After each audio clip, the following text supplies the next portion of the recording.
atau transfer goal dan meaning making kalau kita gunakan pendekatan task analysis atau job and task analysis. Jadi ketika kita merumuskan capaian pembelajaran atau desired result, khususnya transfer goal dan juga meaning making, bayangkan bahwa pelatihan yang kita lakukan itu untuk posisi job apa. Dan kalau itu posisi jobnya X katakanlah, maka kita turunkan task daripada job itu apa dan subtasknya itu apa. Contohnya adalah seperti ini, Bapak dan Ibu. Misal ya, kita membuat satu sesi pelatihan, yang pelatihan ini katakanlah mengembangkan konten atau materi ajar digital. Ini sebagai contoh Bapak dan Ibu sekalian. Maka ke topik itu di sasaran pelatihannya itu untuk siapa? Nah, katakanlah bahwa sasaran pelatihannya itu untuk pekerjaan seorang trainer, widaiswara atau instruktur. Maka coba kita pikirkan main task atau duties, ya, tugas-tugas utama dari dari seorang yang memiliki pekerjaan sebagai instruktur atau trainer atau widaiswara. Saya coba identifikasi Bapak Ibu sekalian. Main task-nya itu adalah yang pertama mendesain rancangan pelatihan, yang kedua memfasilitasi pelatihan, yang ketiga mengembangkan konten materi ajar, yang keempat memanfaatkan media dan teknologi, yang kelima mengelola aktivitas kelas, atau mungkin ada yang lainnya. Nah, ini kita discuss gitu ya Bapak dan Ibu sekalian dengan tim trainer yang lain gitu ketika kita mendesain pelatihan ini. Maka katakanlah kita ambil salah satu main task yang merupakan bagian dari topik yang akan kita latihkan. Maka main task mengembangkan konten atau materi ajar ini, kalau kita analisis lebih dalam, itu akan terdiri katakanlah 4 task. Task pertama inilah yang kita jadikan sebagai transfer goal pertama. Ya. Sebagai contoh ya Bapak Ibu, main task mengembangkan konten materi ajar itu terdiri dari 4 task hasil analisis saya. Task yang pertama adalah memilih dan menentukan jenis dan bentuk konten atau bahan ajar digital yang relevan. Maka task pertama ini sama saja kalau kita convert menjadi transfer goal pertama. Maka rumusan transfer goal pertama kita adalah peserta pelatihan mampu memilih dan menentukan jenis serta bentuk konten bahan ajar digital yang relevan. Nah, task yang kedua, Bapak Ibu sekalian, itu adalah membuat rancangan bahan ajar digital yang telah ditentukan. Maka ini sama saja bisa kita convert atau kita ubah menjadi transfer goal kedua. Sehingga rumusan transfer goal kedua itu akan menjadi peserta pelatihan mampu membuat rancangan konten atau bahan ajar digital yang telah ditentukan. Task ketiga, ini kita anggap sama sebagai transfer 3. Maka rumusannya bisa saja kita tuliskan, peserta pelatihan mampu melakukan kurasi konten, yang di dalamnya tentu saja memilih, memilah, dan menentukan konten digital yang telah ada. Nah, kemudian task keempat, ya, kita jadikan sebagai transfer goal yang keempat. Sehingga peserta pelatihan dapat atau peserta pelatihan mampu membuat do-it-yourself digital content. Misalnya demikian. Nah, dari sini Untuk topik pelatihan mengembangkan konten bahan ajar sebenarnya, atau untuk materi pelatihan mengembangkan konten atau materi ajar digital, kita sudah memiliki 4 transfer goal. Nah, selanjutnya bagaimana dengan meaning?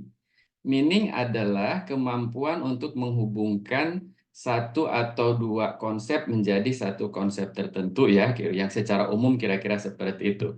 Sehingga kalau tas satu ini kan memilih dan menentukan jenis dan bentuk konten bahan ajar ya, atau kita ubah ke bahasa transfer goal-nya adalah peserta pelatihan dapat memilih dan menentukan jenis dan bentuk konten bahan ajar digital yang relevan, maka ya akan tas-tas satu ini kita rinci lagi menjadi beberapa subtas. Nah, subtas inilah kita anggap sebagai meaning. Ya, misalnya, subtas pertama untuk memilih menentukan jenis konten bahan ajar ini adalah menentukan aneka ragam jenis dan bentuk bahan ajar digital. Maka rumusan meaning yang bisa kita buat adalah peserta pelatihan dapat menentukan aneka ragam jenis dan bentuk bahan ajar digital. Mudah bukan? Oke, sekarang kita lihat lagi Bapak Ibu.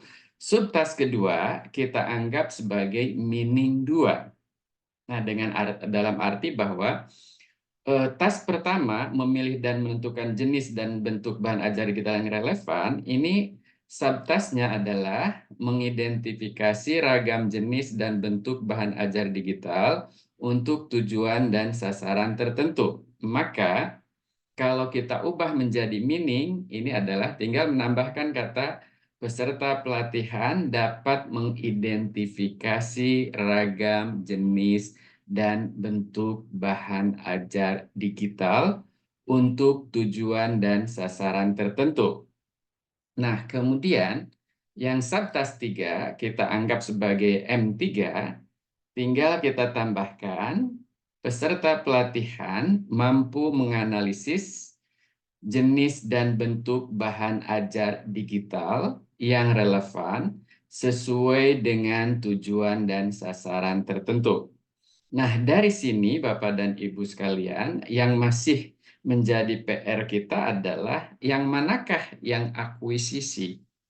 Nah, akuisisi adalah bedanya dengan meaning. Kalau meaning memiliki lebih dari 2 single konsep, tapi kalau yang namanya akuisisi berarti ada satu pengetahuan atau skill yang harus dikuasai, yang itu adalah single konsep. Misalnya, untuk sabta 1 atau meaning 1 menentukan aneka ragam jenis dan bentuk bahan ajar digital, maka akuisisinya bisa saja terdiri dari 2. Kita lihat variabel pertama adalah ragam jenis bahan ajar digital, variabel yang kedua adalah bentuk bahan ajar digital.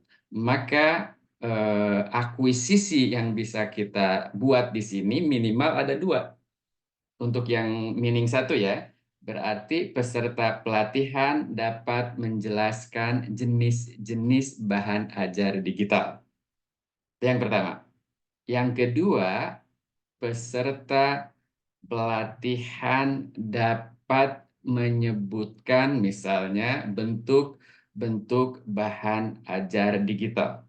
Atau kita ubah, peserta pelatihan dapat menjelaskan ragam jenis bahan ajar digital.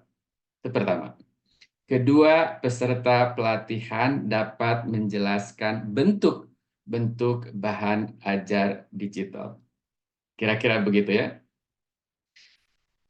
Kemudian, misalnya untuk yang subtas 3, menganalisis dan menentukan jenis bentuk bahan ajar digital sesuai dengan yang relevan ya, dengan tujuan dan sasaran tertentu. Misalnya akuisisi 1 dapat menjelaskan, ya, kita lihat ya, jenis dan bentuk ini kaitannya tujuan dan sasaran tertentu ya, Bapak Ibu sekalian ya. Misalnya peserta pelatihan dapat menjelaskan ya bentuk bahan ajar digital yang sesuai untuk, nah gitu, benar-benar sesuai bahan ajar digital untuk sasaran ini, atau bahan ajar digital untuk presentasi, bahan ajar digital untuk diskusi kelompok, bahan ajar digital untuk belajar mandiri. Nah, ini akan terdiri dari single konsep atau single skills yang harus dikuasai. Nah, dengan dia menguasai single konsep, misalnya untuk yang ini ya, jenis bahan ajar digital, dan dia menguasai konsep tentang bentuk-bentuk bahan ajar digital, maka